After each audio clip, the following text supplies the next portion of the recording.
Well, three civil society groups, namely Section 27, Cancer Alliance and Treatment Action Campaign, will today be marching against the Gauteng Department of Health. The march is to demand that the Provincial Health Department spend the 784 million rand that was set aside by the Gauteng Treasury in March 2023 to outsource radiation oncology services. These organizations say there are about 3,000 patients on the backlog list waiting for cancer treatment, while the government has failed to spend these funds. We are now joined by the head of health rights at Section 27, that's Khanyisa Mapipa. Good to have you, as well as Dr. Ntsakisi Maluleke from the Gauteng Health Department. Ladies, thank you very, very much for joining us here on the program to get a better understanding as to what's going on. So thank you again for your time. Good morning. Thank you for having us here. Okay. Doctor, let's begin with you, Dr. Maluleke. This money that we're talking about, and we're talking 784 million rand, which was utilized. I mean, these funds were there to be used, and the period that it was supposed to be used in, it hasn't been done. What's going on? Perhaps you can make us understand what's going on before we go into a bit more depth. Good morning, Leanne, and good morning to the viewers. I need to just put a point of correction in that 250 million rands has been ring-fenced for the outsourcing of radiation oncology services. And a tender process was started as soon as Treasury had approved that ring-fenced funds. The award has been given to the bidder and work is commencing on that end.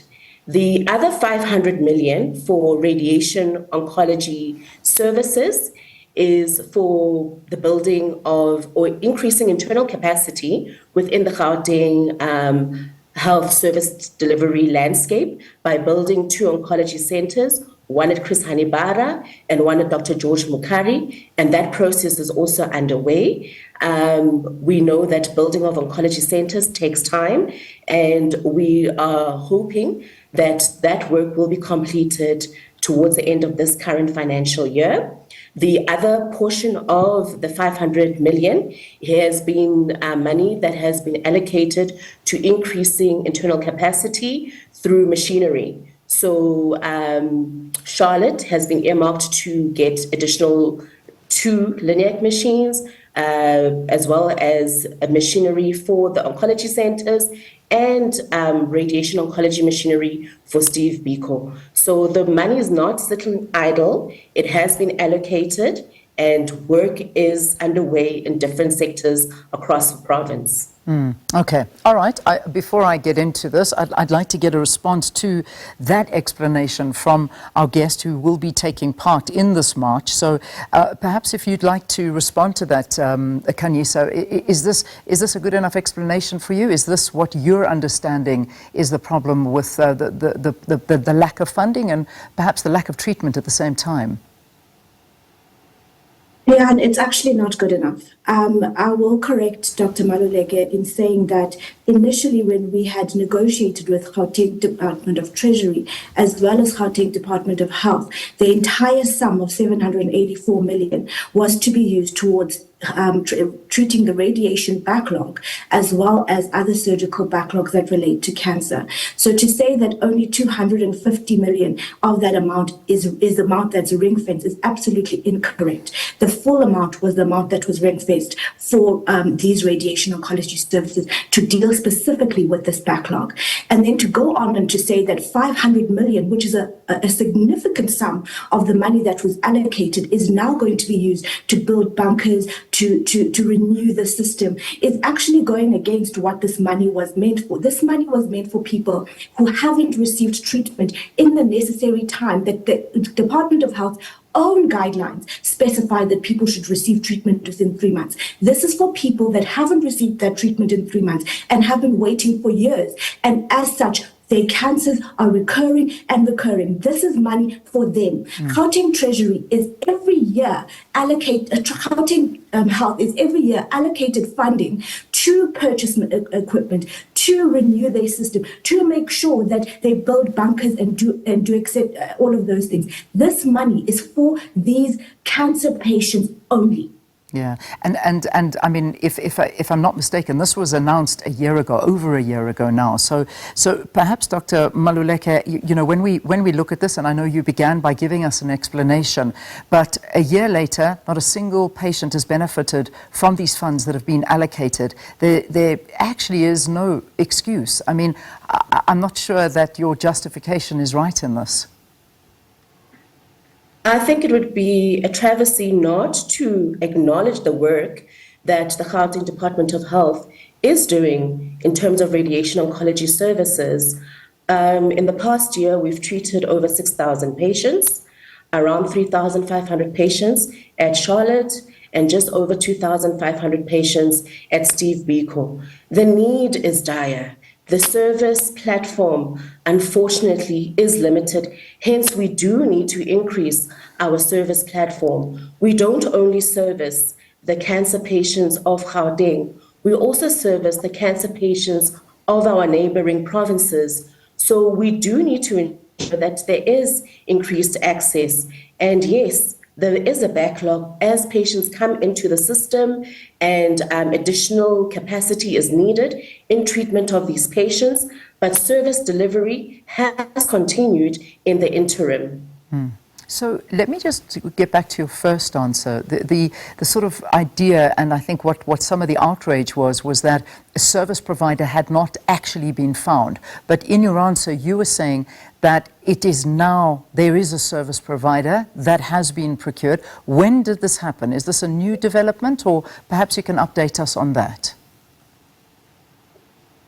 In terms of the tender process, as soon as Treasury availed those funds, or approved rather, the funds, the supply chain management process began. It is a lengthy process to ensure that there's fairness and that there's transparency in the process. It does take around 7 to 8 months to ultimately award tender. Once the tender was advertised towards the end of the year, evaluation was conducted of those who had applied, and earlier on this year, then the award letter was then given to the successful bidder. Yeah, 7 to 8 months. 7 to 8 months for that tender. I mean, this is not, you know, these are people's lives we're talking about, and in the process, people are suffering, if not dying, waiting for this treatment.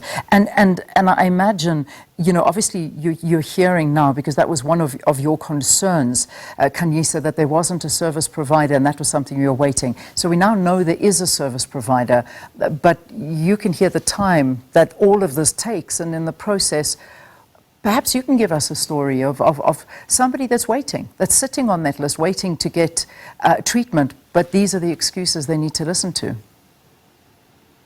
Yes, Leanne, I can definitely give you multiple stories of people who are waiting on that backlog list. One of which is the story of Tado Moncho, who is a single mother to a daughter who's in matric at the moment, and who's actually, her studies are suffering because she doesn't know the fate of her mother come the end of the year. Tado was diagnosed in September 2021. Until today, she hasn't had radiation oncology treatment. She's had reoccurrences of her cancer twice now. And this last scan that she received back in March shows that her cancer has now spread to her lungs. And this all could have been avoided had she received timeliest treatment. Leanne, I want to ask Dr. Maluleke if she could expand on what these the service provider will be providing these patients with, because it is our understanding that the tender that was issued is not for the full comprehensive integrated service provision of radiation oncology. That means that it's not the planning of the radiation and the delivery of the radiation to the patient after the planning. So I'd like to explain to the viewers what actually Department of Health has tendered for and has appointed for in this tender. Dr. Maluleke, I'll give that one to you, if you could perhaps answer that. So the tender was divided into 3 categories. The first in the private sector, unlike in the public sector, oncologists work autonomously from the service center where the radiation machine is stationed. So it was divided into those 3 sections so as to cover the service provisioning that we would then need from the private sector. So category 1 was for radiation oncologists, your specialists, doctors. Category 2 was for a radiation oncology machine where the patient will then get the treatment. And then category 3, which is the part that has been awarded, and I will explain why category 1 and 2 were not awarded. Category 3 has been awarded, and that's for radiation planning. So what happens when a patient is diagnosed with cancer, that patient is then worked up for treatment. And the workup includes scans, blood tests, etc.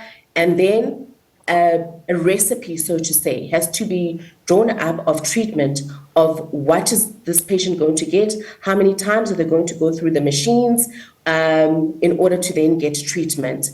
And when we looked at the money that we were given in terms of outsourcing, we noticed that if we only put category 1 and 2, because specialist oncologists can also plan, we would only be able to treat around 1,500 patients because of the exponential cost of cancer treatment in the private sector. In radiation planning now, the way it's going to assist us is that we're going to be able to ensure that an additional 3 machines will now be operational on our service delivery platform to be able to treat more patients.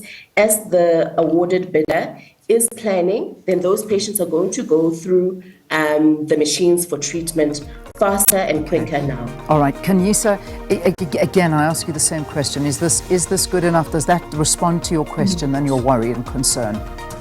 It is absolutely not good enough. Essentially, what the department is planning to do is to plan to treat the patients. That is what they're outsourcing. And I might tell you that a number of our patients who are activists with us in this matter have had radiation planning in the public sector and have again waited for the actual treatment time and time again. So the planning is not the problem.